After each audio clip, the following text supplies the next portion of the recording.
Ace Barbershop, hello? Nawasa to, no? Pakitignan lang kung tumatakbo yung metro ng tubig nyo.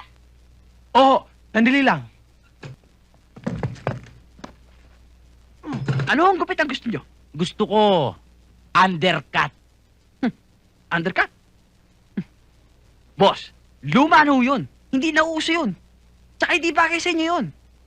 Ang bagay sa inyo, pero alam nyo, balita ko babalik daw. Nabalik daw sa uso. Bagay na bagay sa inyo, undercut. Kala ko di mo gagawin. Sige, boss. Aray ko! Balakang ko. Mahira talaga kayo yung mga kalat nyo. Bira. Ano yan?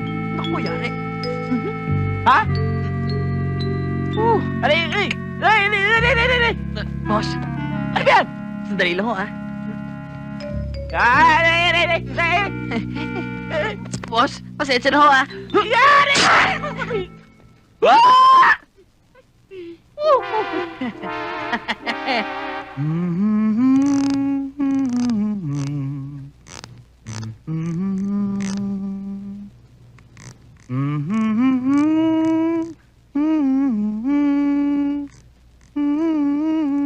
Kinagat yata ako ng lamok ah.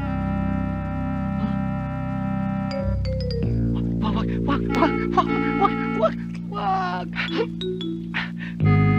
Lagot! Baliwala yan.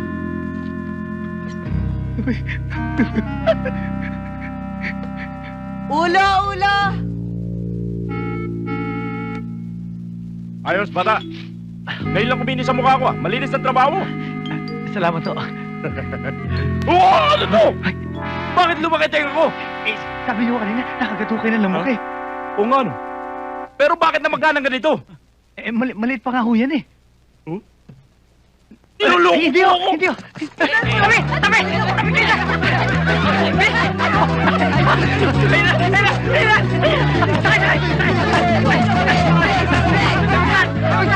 Ayun na! Oh, honey, aalis na ako. Ikaw na bahala mag-asikaso sa mga bata, ha? Yes, honey. Ipagluto mo na sila ng pagkain. Ikaw na rin magpaligo, ha? Yes, honey. Late na ako, aalis na ako. Sige, bye-bye. Oh, honey, ingat ka, ha? Oh, sige, bye-bye. Ay, nako. Ang hirap talaga ng buhay pag ikaw ang naiiwan mag-isa dito. Tomas, alis na ako. Late na ako. Wala ka ba nakalimutan? Tuloy! Wala. Bye. Yung kiss ko. Si Kumari ba yung nakita ko? Kabayo! Postura. Ay, isa nga. Alam mo ba, pare? Ang babae, kapag nag-aayos at nagkaganyan, hindi mo ba kami ginagawang kalokohan? Ako hindi gagawin sa akin ng misis ko yan, pare. Huwag kang pakakasigurado, pare. Alam mo ba yan, baka matulad yan kay Mamberto, yung kapitbahay natin. Paniwala. Sana si misis, nagtatrabaho doon sa opisina. Pero hindi niya alam, gumagawa na pala ng milagro. At ayun, sumama sa ibang lalaki. Naiwan tuloy yung mga anak niya. Sa kanya, kawawa naman pare. Pero ito pare, ako sa'yo, hindi ko naman sa sinisigurado, no? Baka gumagawa na talaga ng milagro si Kumare. Sanga? Susundan mo yung misis mo. Ayoko na! May mahirap na yung sitwasyon mo. Kanina ka pa? Naiiwan dito sa bahay. Samantalang nagtatrabaho. Anong ginagawa mo? Bagong teknik ng paglalaba? Katuwiran ka pare. Si Mama. Wala, pumasok na. Bakit? Ha? Paano na yung family day namin mamaya? Hindi mo ba sinabi? Sinabi ko. Hindi naman sa tinitiyak ko. Pero pare, Naku, nakalimutan na naman oh. kalukuhan niya si Mare. Di bale, Kay pare, ako ang bahala. hindi sa sinisiguro ko yan. Pero yan ay samantaha ko lang. Hmm? Binibigyan kita ng payo. Sinikap kong alagaan ka pero talagang hindi ko kaya. Siguro mga 2 taong gulang ka pa lang noon nung merong nag-alok sa aking ampunin ka. Ipinaampon kita dahil hirap na talaga ako. Wala akong pambili ng gatas mo. Samantalang dun sa mga umampun sa'yo, alam ko magiging maganda ang kinabukasan mo. Nay! Pengin tinapay! Ano ka ba? Hanggang ngayon ang baho-baho mo, hindi ka pa rin naliligo? Nay! Dumating nga pala si Miss Lopez kanina. Sabi niya, pag hindi tayo nakabayad sa upa ng bahay, papalayasin na tayo dito. Hindi naman sa kanya itong bahay na to, ah. Pare-pareho lang tayong mga squatters dito. Hala, sige. Doon kayo sa labas maglaro. At huwag kayong lalayo, ha? Huwag kayong lalayo. Opo, Nay! Ay, naku. Ang hirap ng maraming anak. Ang asawa ko kasi hindi naniniwala sa family planning. At kayamanan daw ang mga anak. Aanin mo ba yung mga kayamanan yan kung nagkakagutom-gutom na nga sila?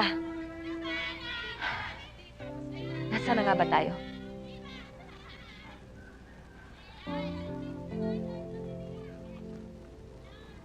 Araw-araw, sinisilip kita dun sa bahay nung nagampun sa'yo. Hanggang sa sinabi ko sa sarili ko na hindi tama ito. Dahil sarili ko lang ang pinahihirapan ko. Hanggang sa pinilit na kitang kalimutan.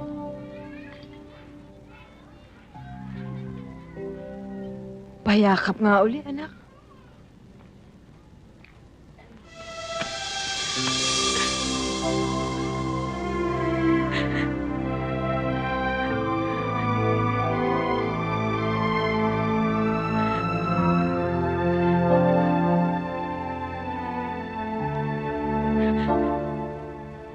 Hindi ko akalaing makikita kita uli.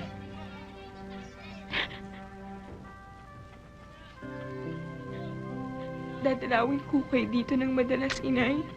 Ha? Ah.